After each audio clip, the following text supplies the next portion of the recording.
e de todas as outras ervas, mas deixais de lado a justiça e o amor de Deus. Vós deveríeis praticar isto, sem deixar de lado aquilo. Ai de vós, fariseus, porque gostais do lugar de honra nas sinagogas e de serdes cumprimentados nas praças públicas. Ai de vós, porque sois como túmulos que não se veem, sobre os quais os homens andam sem saber. Um mestre da lei tomou a palavra e disse: Mestre, falando assim, insulta-nos também a nós. Jesus respondeu: Ai de vós também, mestres da lei, porque colocais sobre os homens cargas insuportáveis, e vós mesmos não tocais nessas cargas, nem com um só dedo. Palavra da salvação. Glória a vós, Senhor.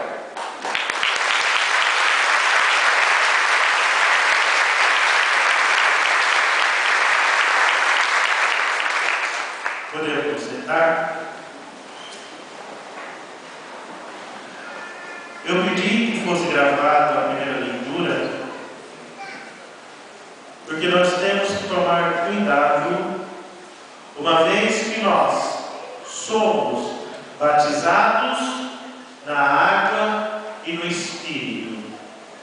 A água que lava no nosso corpo o pecado original colocado por Adão e Eva no momento da criação. Pecado que é colocado no ser humano, mas que pode ser suportado, que pode ser trabalhado para que não haja em nós o desejo de realizar. O pecado da desobediência, mãe de todos os outros pecados. Muitas vezes a gente se pergunta: qual foi o pecado de Adão e Eva? Comer a maçã? Não podia ter sido uma jaca ou uma melancia? Por que logo a maçã? Não foi esse o pecado. Até porque a Bíblia nunca fala do pecado de comer o fruto proibido, não fala qual é o fruto, mas sim a causa daquilo que é a desobediência. E depois da desobediência, o primeiro filho da desobediência se chama mentira. Porque a gente tem que mentir para esconder o nosso pecado, não tem? Não temos que inventar um rol de desculpas. Então, somos batizados pela água para lavar e purificar no corpo e na alma desse pecado da desobediência. Mas também somos batizados no Espírito. Não foi o próprio Cristo que disse: permanecei em Jerusalém, até que desça sobre vós o Paráclito? E no dia de Pentecostes, 50 dias após a Páscoa, eis que desce como que línguas de fogo o Espírito Santo de Deus, marcando o nascimento da igreja. E essa igreja nascente continua presente até os dias de hoje. Pois, queridos irmãos e irmãs, houve o tempo do conhecimento de Deus, o tempo da vida do seu Filho, e hoje vivemos o tempo do Espírito. Espírito Santo de Deus que se manifesta na sua igreja. Por que eu estou dizendo tudo isso? Porque uma vez que somos batizados pelo Espírito Santo, uma vez que no momento do batismo recebemos a água que nos lava, e pelo óleo do crisma recebemos a infusão do Espírito, não podemos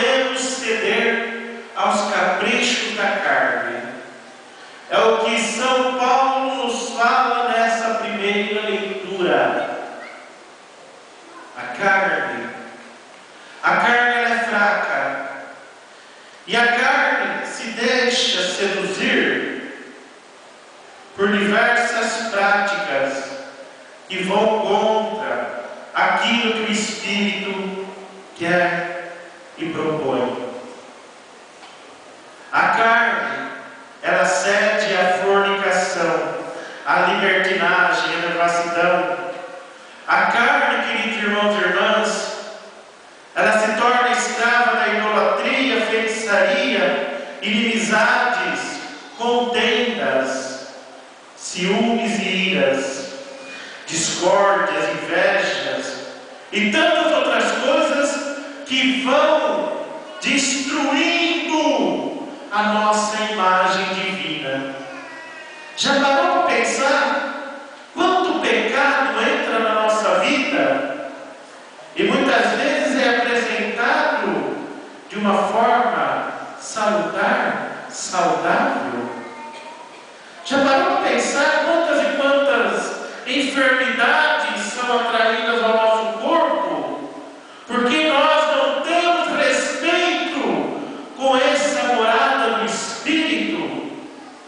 Não é porque São Paulo nos fala dos pecados que a carne comete que nós vamos desprezar a nossa parte material, a nossa parte carnal. Pelo contrário, tomando conta, tomando consciência dos pecados que nós cometemos, o nosso corpo, é que nós devemos procurar, pela luz do Espírito Santo de Deus, sermos homens e mulheres cada vez melhores. Quais são os frutos do Espírito? Os frutos do Espírito: caridade. Isso vai contra a idolatria, porque o ídolo nos rouba, mas a caridade nos faz ser mais fraternos. Alegria vai contra as inimizades do corpo. Quem tem o Espírito Santo de Deus é alegre, não fica perdendo tempo em fazer inimigos. Pelo contrário, a sua própria presença cativa as pessoas. Bondade, que vai contra os ciúmes. Falta em nós um pouco de bondade, não falta? Caridade e bondade andam juntos. Padre, mas eu dou esmola. Todo mundo que bate na porta da minha casa, eu dou um trocado, eu dou um prato de comida. Gente, isso não é ser bondoso, não. Bondoso é quando você consegue resgatar a dignidade daquela pessoa que precisa do seu amparo. Isso é ser bondoso. Mansidão, que vai contra a ira. Você é uma pessoa mansa, uma pessoa paciente? Ou você é pavio curto, estourado? Qualquer coisinha, pum, já sai dando peteleco em todo mundo. Cuidado, hein? Dizem que quem dá muito coice, uma hora ela acerta a porteira. E aí fica com o pé preso. Toma cuidado. Os frutos do Espírito criam em você a imagem de Deus. Os frutos do Espírito preservam a obra máxima da criação, que é o ser humano.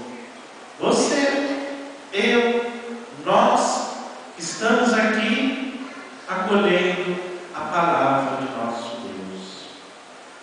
E nós temos que tomar cuidado. Temos que tomar cuidado para que nós não vivamos uma religião de aparências, como é aquela que Jesus nos fala no Evangelho de hoje. Essa é a segunda parte do Evangelho em que Cristo é convidado por um fariseu não, por um publicano, para jantar na sua casa. Quem é o publicano? O publicano é um pecador, é a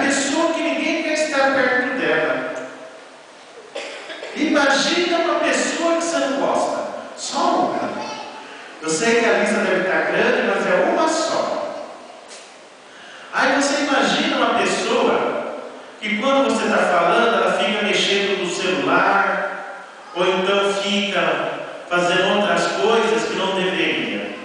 Não dá vontade de você pegar ela pelo pescoço e... Imagina só uma pessoa que você não gostaria de ficar perto dela porque ela não te dá atenção e não te trata com respeito. É perto dessa pessoa que Jesus quer ficar. Porque Deus acolhe o pecador. É perto daquela pessoa que você tem que ficar, porque você tem que mostrar que mesmo ela cometendo erro, você a ama. Ela é especial para Deus e para você. É para o pecador, aquele que derrama lágrimas diante do altar e diante do Deus misericordioso. É para essa pessoa que Jesus Cristo veio. Agora nós temos os fariseus. Quem são os fariseus? Aquelas pessoas que vivem uma religião de aparência. Aquelas pessoas que frequentam o templo, aquela pessoa que dá o dízimo, aquela pessoa que cumpre tudo direitinho porque ela é bondosa, ela é santa, ela é o exemplo de virtude da tua paróquia. Cuidado. Jesus nos alerta porque muitas vezes nós caímos nesta tentação de mostrar para os outros: eu sou bom, olha, eu comungo toda missa. Aí eu pergunto: e você leva Jesus de Eucarístico dentro de você para casa? Eu vou em toda celebração eucarística, vou no sábado e no domingo. E eu te questiono: e você põe em prática o que você ouviu na segunda, na terça, na quarta, na quinta, na sexta? O fariseu é aquele que vive de aparências, mas não tem raízes naquilo que ele faz. É o que eu sempre digo. Você já fez alguma coisa obrigado, contrariado?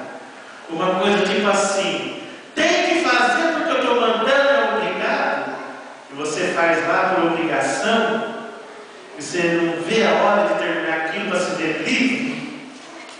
Esse é o fariseu. Eu fiz, mas o coração, ó, negativo, não tem nada lá dentro. Aí Jesus Cristo se depara com outro tipo de pessoa, o mestre da lei. Bom, se o fariseu está fazendo coisa errada, quem foi que ensinou ele? O mestre da lei. Quem que era o mestre da lei? Era o equivalente ao que hoje nós chamaríamos de advogado. O mestre da lei, ele lia, interpretava a Torá, os livros do Antigo Testamento, e dizia para o fariseu: pague o dízimo da hortelã, pague o dízimo do que você recebe, faz isso, faz aquilo, se você quiser ser santo, se você quiser ser justo. E aí o mestre da lei fala: mas Senhor, o fariseu faz o que a gente orienta. Desse jeito, o senhor está falando que nós estamos orientando mal. Como é que é o ditado? Se a carapuça serve, use-a. Serviu a carapuça como mestre da lei, porque ele estava ensinando a viver uma religião de aparências. Qual que é a religião que Jesus colocou e apresentou para nós? Aquela em que a pessoa humana é colocada em primeiro lugar. Aquela religião aonde o pecador ele tem prioridade nas orações e no desejo de ser salvo do nosso Deus. Uma religião aonde um senta do lado do outro e diz para ele: seja bem-vindo, como é bom te encontrar aqui nessa noite. E a gente bota o corpão nesse banco e nem olha para quem está do lado. Não é assim que a gente faz? Olha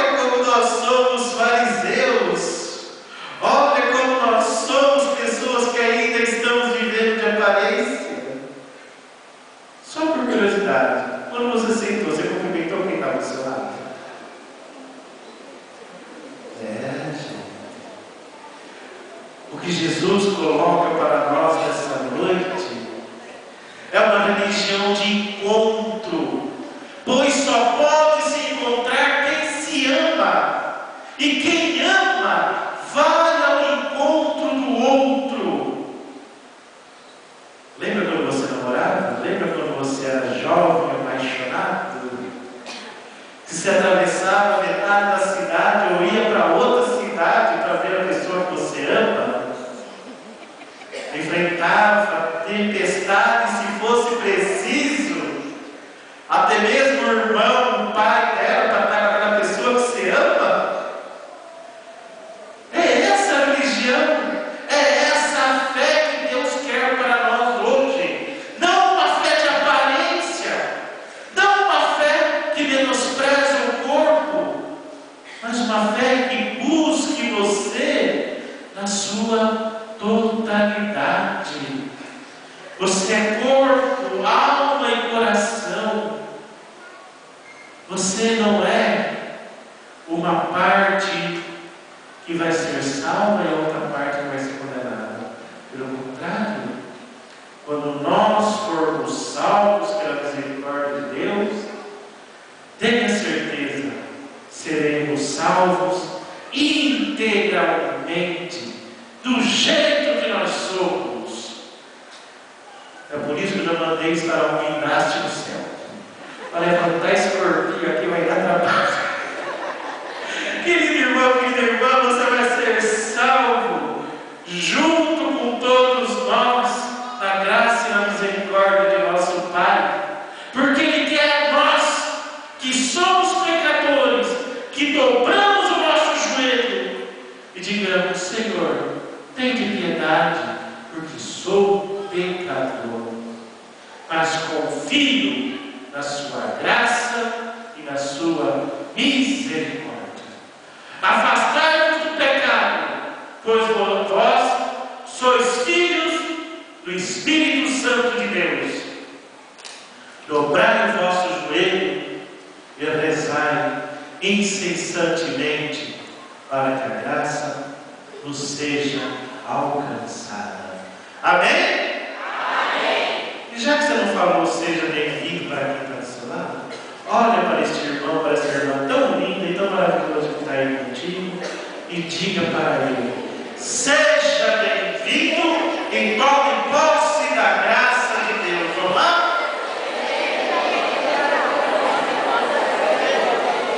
Diz por nome que está atrás de você, porque ele quer ouvir também.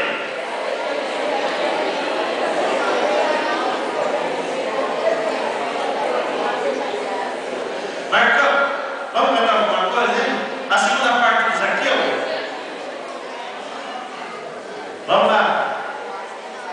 Começa pelo refrão e vamos para a segunda parte. Vamos lá, Marcão. Entra na minha casa, vamos lá. Entra na minha casa, Vamos juntos?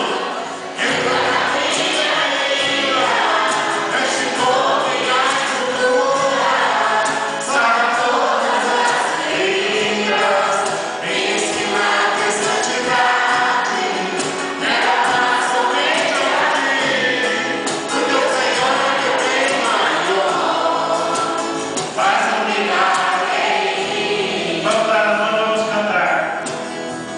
Dá a mão? Como na Vamos subir nessa árvore. E nessa árvore juntos hoje, tomar posse da graça de Deus. sua